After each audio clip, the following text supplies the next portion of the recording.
사랑하는 성도 여러분, 오늘 우리는 열왕기 하의 세계로 깊이 들어가 보려 합니다. 왕들의 실패와 선지자들의 외침 속에서 또 거대한 제국들의 흥망성쇠 속에서 무너져가는 시대 가운데서도 결코 무너지지 않는 하나님의 약속과 교훈을 발견하는 귀한 시간이 되기를 소망합니다. 오늘 우리가 함께 살펴볼 이야기의 순서입니다. 먼저 심판의 그림자가 어떻게 드리워지는지 그 서막을 열어볼 거고요. 이어서 이스라엘 영적 역사의 두 거인 엘리야와 엘리사의 이야기를 살펴보겠습니다. 그리고 모든 것을 바꾼 듯했던 예후의 혁명이 왜 미완성으로 끝났는지, 그 결과 북이스라엘이 어떻게 멸망의 길을 걷게 되는지, 그리고 이 모든 역사가 오늘 우리에게 주는 영원한 교훈은 무엇인지 함께 따라가 보겠습니다. 자, 그럼 첫 번째 이야기부터 시작하겠습니다. 모든 비극은요, 아주 작은 균열에서 시작될 때가 많습니다. 북이스라엘 역사상 최악의 왕으로 불리는 아합, 그리고 그의 아내 이세벨. 그들의 시대가 막을 내렸지만 그들이 남긴 죄의 유산은 아들 아하시아에게 고스란히 이어졌습니다. 그리고 한 개인의 작은 사고가 어떻게 한 시대의 영적 파산을 드러내는지 지금부터 함께 보시겠습니다. 어느 날 아하시아 왕이 왕궁 다락 난간에서 떨어져 크게 다칩니다. 육체가 무너지는 고통 속에서 그의 영혼의 민낯이 그대로 드러나죠. 그가 찾은 것은 이스라엘의 하나님이 아니었습니다. 그는 신하들을 불러 이렇게 명령합니다. 블레셋 땅 에그론의 신 바알세봅에게 가서 내 병이 낫겠는지 물어보라. 여러분, 바알세봅이 무슨 뜻인지 아십니까? 파리의 왕이라는 뜻입니다. 당시 사람들은 파리가 질병을 옮긴다고 믿었기 때문에 그 신에게 물어 자신의 운명을 점치려 한 겁니다. 그런데 이건 단순히 우스꽝스러운 미신이 아니에요. 이건 이스라엘의 왕이 하나님의 백성의 리더가 적대국 블레셋의 신에게 자기 생명을 묻는 행위입니다. 이건 내 삶에 우리 이스라엘에 하나님은 더 이상 필요 없습니다라는 끔찍한 영적 선언이었던 것입니다. 바로 그때 그 깊은 어둠을 찢고 한 사람이 등장합니다. 바로 불의 선지자 엘리야입니다. 그는 왕의 사신들을 가로막고 죽음을 두려워하지 않고 이렇게 외칩니다. 이스라엘에 하나님이 없어서 네가 에그론의 신 바알세봅에게 물으러 가느냐? 이 날카로운 질문은 아하시아 왕뿐 아니라 오늘 우리 삶의 위기 앞에서 하나님보다 다른 것을 먼저 찾는 우리 모두를 향한 질문이기도 합니다. 이 말을 들은 왕은 회개하기는커녕 오히려 교만하게 군대를 보내 선지자를 잡아오라고 명령하죠. 하지만 어떻게 인간의 칼이 하늘의 불을 이기겠습니까? 2번이나 보내진 군대는 하늘의 불에 삼켜지고 맙니다. 결국 엘리야의 예언대로 아하시아 왕은 침상에서 내려오지 못하고 비참한 죽음을 맞이합니다. 이렇게 열왕기하는 한 시대의 영적 파산을 선고하며 그 장엄한 막을 엽니다. 이제 무대는 이스라엘 역사상 가장 위대한 두 영적 거인의 세대교체로 넘어갑니다. 한 시대가 저물고 새로운 시대가 하나님의 약속 안에서 어떻게 열리는지 스승 엘리야와 제자 엘리사의 이야기를 통해 살펴보겠습니다. 이건 단순히 한 선지자가 은퇴하고 다른 선지자가 부임하는 이야기가 아닙니다. 하나님의 구원 역사가 어떻게 이어지고 또 확장되는지를 보여주는 아주 중요한 장면입니다. 이 두 선지자의 사역 스타일을 보면 정말 흥미로운 대조를 이룹니다. 스승 엘리야가 불과 심판으로 우상숭배의 견고한 진을 무너뜨리는 폭풍 같은 선지자였다면 그의 제자 엘리사는 물처럼 백성들의 삶 가장 낮은 곳으로 흘러들어가 상처를 치유하고 회복시키는 선지자였죠. 엘리사가 스승이 승천하기 직전에 구했던 갑절의 영감, 이게 뭘까요? 단순히 스승님보다 능력이 2배가 되게 해주세요 하는 욕심이 아니었습니다. 당시 율법에 따르면 장남은 아버지의 유산을 다른 형제들보다 2배로 물려받았습니다. 즉, 갑절의 영감을 구했다는 건 제가 스승님의 사역을 잇는 진정한 영적 장자가 되겠습니다. 그 사명을 감당하게 하소서 라는 비장한 헌신의 고백이었던 셈이죠. 하나님은 그 아름다운 고백을 받으시고 새로운 시대의 문을 활짝 여셨습니다. 엘리사의 사역은 시작부터 아주 강력했습니다. 스승이 회오리 바람을 타고 하늘로 올라간 직후 그는 스승의 겉옷으로 요단강을 내리쳐 물을 가르고 건너며 자신이 엘리야의 공식적인 후계자임을 모두에게 증명했죠. 그리고 여리고에서는 물이 나빠서 열매가 익지 못하고 떨어진다는 백성들의 고통을 듣고 소금을 물 근원에 던져 저주받은 땅을 생명의 터전으로 바꿉니다. 이것이 바로 그의 사역의 핵심, 저주를 생명으로 바꾸는 구원의 사역입니다. 반면에 베델에서의 사건은 좀 충격적으로 보일 수 있습니다. 아이들이 그를 대머리여 올라가라고 놀렸다고 저주를 선포하니까요. 하지만 이건 단순한 외모 비하가 아닙니다. 베델은 북이스라엘 금송아지 우상숭배의 중심지였습니다. 여기서 올라가라는 말은 네 스승 엘리야처럼 너도 하늘로 꺼져버려라 라는 의미로 하나님의 선지자 직분 자체에 대한 정면 도전이었기에 하나님의 권위를 지키기 위한 엄중한 심판이 따랐던 것입니다. 엘리사의 사역을 가만히 들여다보면 마치 그의 이름 하나님은 구원이시다 라는 메시지를 온몸으로 증명하는 것 같습니다. 빚 때문에 두 아들을 종으로 빼앗길 위기에 처한 과부의 빈 그릇들을 기름으로 가득 채워주었고 아들을 잃고 절망에 빠진 수넴 여인의 집에 찾아가 죽은 아이를 살려냈습니다. 정말 놀라운 것은 그의 사역이 이스라엘의 국경을 훌쩍 넘어선다는 점입니다. 적국 아람의 군대 장관 나아만의 나병을 고쳐주기까지 하죠. 여기서 정말 아이러니한 장면이 나옵니다.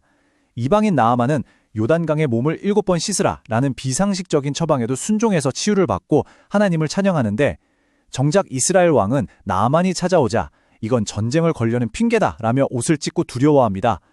이 모습이야말로 당시 선택받았다는 이스라엘의 영적 상태가 얼마나 어두웠는지를 극명하게 보여주는 장면입니다. 이제 역사는 피비린내 나는 혁명의 소용돌이 속으로 빠져듭니다. 아합 가문의 죄악이 하늘에 닿자 하나님은 예후라는 장군을 칼로 들어 당신의 공의를 집행하십니다. 이 사건은 하나님은 오래 참으시지만 심판의 때가 이르면 반드시 그 죄를 물으신다는 것을 똑똑히 보여주죠. 그리고 이 혁명의 시작 역시 엘리사 선지자를 통해 이루어집니다. 예후의 혁명은 그야말로 거침이 없었습니다. 그는 선지자로부터 기름 부음을 받자마자 한치의 망설임도 없이 하나님의 명령을 수행합니다. 아합의 아들 여호람 왕의 심장을 활로 꿰뚫어 죽이고 온 이스라엘을 우상숭배로 물들였던 악녀 이세벨을 창문에서 던져버립니다. 엘리야의 예언대로 개들이 그의 시신을 먹어치우죠. 거기서 그치지 않고 사마리아에 있던 아합의 아들 70명과 아합 가문에 속한 모든 이들을 철저하게 심판했습니다. 심지어 바알 대제사를 연다는 속임수로 바알 숭배자들을 한 곳에 모아 모두 진멸하기까지 합니다. 하나님께서는 그의 열심과 순종을 칭찬하시며 그의 왕조가 4대까지 이어질 것이라고 약속하십니다. 여기까지 보면 예후는 정말 대단한 개혁가처럼 보입니다. 이스라엘 최대의 악의 축이었던 바알 숭배의 뿌리를 뽑아냈으니까요. 하나님께 칭찬까지 받았잖아요. 그런데 성경은 예후의 개혁을 완전한 성공으로 평가하지 않습니다. 그의 개혁은 치명적인 한계를 넘지 못했고 결국 절반의 성공으로 끝나고 맙니다. 과연 무엇이 문제였을까요? 핵심은 바로 금송아지였습니다. 예후는 바알이라는 외부에서 들어온 암덩어리는 제거했지만 북이스라엘 내부에 처음부터 자리 잡고 있던 여로보암의 죄라는 뿌리 깊은 암은 그대로 둔 겁니다. 왜 그랬을까요? 이 금송아지는 단순히 또 다른 우상이 아니었습니다. 이건 북이스라엘 왕국의 정체성이자 남유다 예루살렘 성전으로부터의 독립을 상징하는 고도의 정치적 장치였습니다. 예후는 만약 이 금송아지를 없애면 백성들의 마음이 예루살렘으로 향하게 되고 자신의 정치적 기반이 흔들릴 것을 두려워했던 겁니다. 하나님을 향한 온전한 순종보다 자기 자리를 지키는 정치적 계산이 앞섰던 거죠. 이것이 바로 신앙을 이용한 치명적인 타협이었습니다. 예후의 이 절번의 순종, 이 치명적인 타협은 결국 북이스라엘 전체를 멸망으로 이끄는 비극의 씨앗이 되었습니다. 이 정도는 괜찮겠지 하는 작은 타협이 어떻게 한 나라를 통째로 무너뜨리는지 이제 그 끔찍한 결과를 함께 보게 될 겁니다. 이 표를 한번 보십시오. 정말 어지럽죠? 예후 왕조의 마지막 왕인 여로보암 2세 때 북이스라엘은 잠시 과거 솔로몬 시절과 같은 번영을 누립니다. 하지만 그것은 하나님이 주신 마지막 회개의 기회였습니다. 그들은 돌아오지 않았고 그가 죽자마자 예후 왕조는 멸망합니다. 그 후 불과 25년이라는 짧은 시간 동안 무려 6명의 왕이 암살과 쿠데타로 교체되는 극심한 혼란에 빠집니다. 왕이 오르면 또 다른 장군이 그를 죽이고 왕이 되는 피비린내 나는 역사가 끝없이 반복된 것입니다. 그리고 마침내 역사가 기억하는 그날이 옵니다. 기원전 722년 이 모든 혼란의 끝에서 북이스라엘의 마지막 왕 호세아 때 당대 최강대국이었던 아수르 제국에 의해 수도 사마리아가 함락되고 맙니다. 북이스라엘은 역사의 무대에서 완전히 사라지게 됩니다. 하나님의 백성이 이방 나라에 의해 처참하게 멸망당한 것입니다. 그렇다면 왜 이들은 멸망했을까요? 성경은 그 원인을 외부 강대국의 침략 같은 정치, 군사적 요인에서 찾지 않습니다. 열왕기하 17장은 아주 냉철하게 그 원인이 바로 그들 자신의 죄악 때문이라고 진단합니다. 첫째, 하나님을 버리고 온갖 우상을 섬겼습니다. 둘째, 시내산에서 맺은 언약을 헌신짝처럼 버렸습니다. 셋째, 돌아오라고 애타게 외치시는 하나님의 사랑, 그 선지자들의 목소리에 귀를 막았습니다. 그리고 결정적으로 모든 죄의 뿌리였던 그 여로보암의 죄, 그 치명적인 타협을 끝까지 버리지 못했기 때문이라고 선언합니다. 사랑하는 성도 여러분, 이 길고 비극적인 역사는 오늘 우리에게 무엇을 말하고 있을까요? 아, 옛날에 그런 나라가 망했구나 하고 덮어버릴 이야기가 결코 아닙니다. 이 무너진 시대의 이야기는 시대를 초월하여 오늘을 살아가는 우리에게 아주 중요한 영적인 교훈을 줍니다.